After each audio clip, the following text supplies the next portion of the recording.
उस समय नाम जप करके हमको अपने अंदर की सोच को ठीक करनी होगी।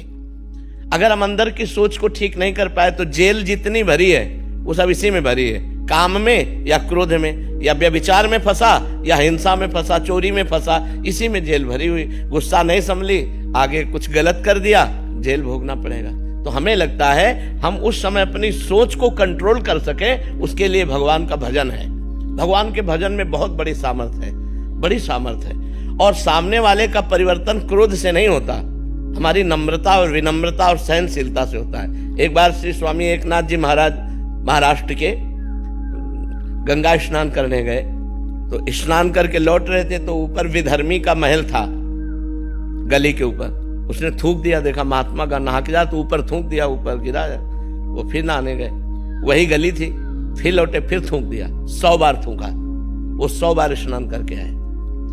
जब 100 बार स्नान करके आए तो हार गया। वो नीचे उतर के आया और प्रणाम किया और कहा मुझे क्षमा कर दो। उनका क्यों भैया? बोले मैंने 100 बार आपके ऊपर थूका, अपराध किया। बोले नहीं, आपने बड़ी कृपा की। एक दिन में 1 बार गंगा स्नान करता था, आपकी कृपा से 100 बार गंगा स्नान हुआ। ये तो आपकी कृपा। वो चरणों में लौट गया और कहा आज के बाद कभी किसी महात्मा के साथ गलती नहीं करेंगे। विनम्रता और धैर्य ने उसको बदल दिया।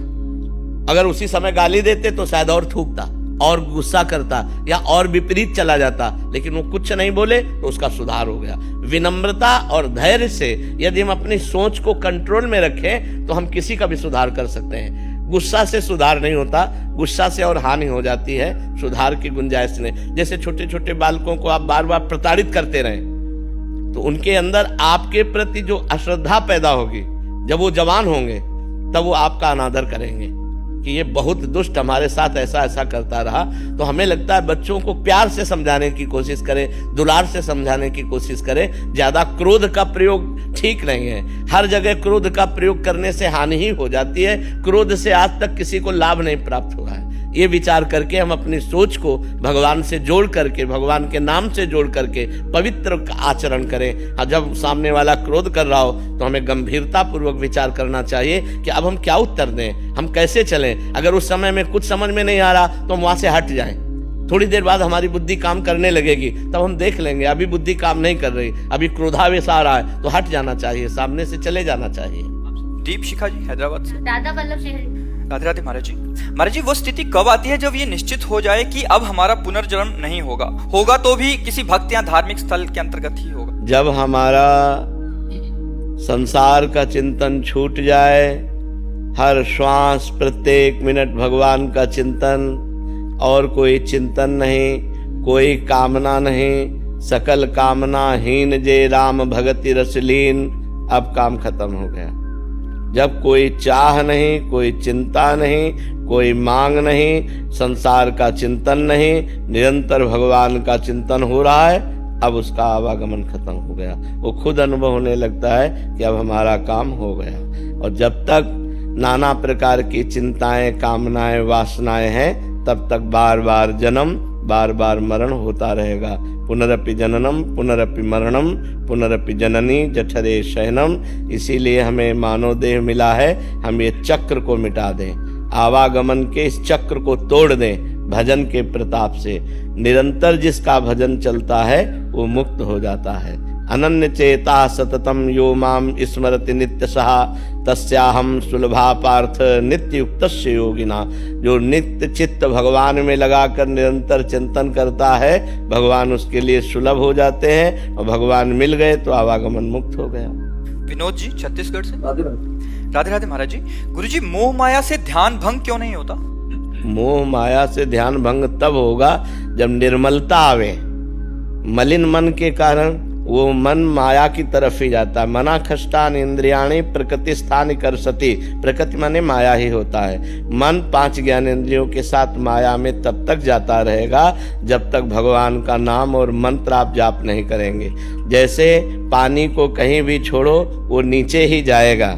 अगर ऊपर चढ़ाना है तो यंत्र की आवश्यकता है, यंत्र की। ऐसे ही मन को कहीं भी छोड़ो तो माया में ही जाएगा। अगर उसे भगवान में लगाना है तो मंत्र की आवश्यकता है। खूब नाम और मंत्र जप करो तो मन माया की मलिनता से हटकर भगवान की निर्मलता की तरफ लगने लगेगा। जब तक भजन नहीं करोगे तब तक ऐसा नहीं हो सकता। हाँ राहुल जी बेंगलोर से। श्री हरिवंश महाराज जी। महाराज जी, मेरे जीवन में सबसे जब कठिन समय था तो आपकी कृपा से महाराज जी, आपके उपदेशों ने मुझे बहुत साहस और धैर्य दिया। इसके लिए मैं बहुत बहुत आभारी हूँ। महाराज जी, मेरा एक प्रश्न है कि मैं नाम जप और भजन के पथ पर चलने का पूरा प्रयास करता हूँ और मुझे पता है कि प्रतिकूलताएं आएंगी और हमें उन्हें सहते हुए आगे बढ़ना है, लेकिन फिर भी प्रतिकूलताओं और हतोत्साहित जब हो जाता हूँ, ऐसी स्थिति आती है, तो ऐसे समय में अपने को खुद को कैसे फोकस रखूं और प्रोत्साहित रखूं कि मतलब आगे का मार्ग प्रशस्त हो सके। देखो, जब हम किसका प्रश्न है, जब हम भगवान से चित्त जोड़ देते हैं तो इस प्रश्न का उत्तर अपने आप मिल जाता है। ऐसा बल मिल जाता है कि हम उनको सह सकते हैं, क्योंकि हम भगवान से जब चित्त जोड़े हैं ना तो हमारा मन आनंदित रहता है। अगर मन आनंदित है तो हम विपत्तियों को रौंदते हुए निकल जाएंगे। अगर हमारा मन आनंदित नहीं है तो फिर हम गिर जाएंगे। और मन आनंदित होगा जब भगवान से जुड़े। तो हम वही बात आपको सिखाना चाहते हैं कि भगवान से जुड़ो, गंदा आचरण मत करो, पाप मत करो, मांस मदिरा का सेवन मत करो। फिर देखो तुम्हारा चित्त कितना आनंदित रहता है। कोई व्यसन न हो और कोई पाप न हो और थोड़ा भी भजन होगा तो आपका हृदय आनंदित रहेगा। आप पक्का समझो, भगवदा आनंद से ही हम इन विपत्तियों से लड़ सकते हैं। नहीं तो ऐसे ऐसी विपत्तियां पूछो मत। ये माया इतनी विचित्र है, पूछो मत। भोजन की थाली सामने आई और ढनक गए, कवल नहीं खा पाए। आराम से टहलते जा रहे, पीछे से टक्कर लगा, मर गए। हमारा कब शरीर छूट जाए, हमारा कब क्या घटना हो जाए, इस संसार में कहा नहीं जा सकता। इसलिए मालिक से जुड़े रहो। तो हम विपत्तियों पर तभी हावी हो सकते हैं, भारी पड़ सकते हैं, जब भगवान से जुड़े। नहीं, विपत्तियां हम पर भारी पड़ जाएंगी और हमको गिरा देंगी। आदमी जब निर्णय नहीं कर पाता ना विपत्तियों में, तो सुसाइड जो कर लेते हैं ना, वो विपत्तियों से निकलने का रास्ता सोच लेते हैं, जबकि भारी विपत्ति में फंसा देने वाला है। प्रेतियों ने मिलती है करने वाले को। तो हमारे ऊपर विपत्तियां भारी ना पड़े, इसलिए भगवान का नाम जप करें, भगवान से चित्त जोड़ें और ये विश्वास करें कि आज दुख आया है तो हट जाएगा, कल हमारे सामने सुख भी आएगा। ऐसा नहीं है जैसे दिन आया है तो रात आएगी, हम तैयारी रखें। अगर रात आ गई है तो परेशान ना हो, दिन आने वाला है। दुख आया है तो सुख आएगा, सुख आया है तो दुख आएगा।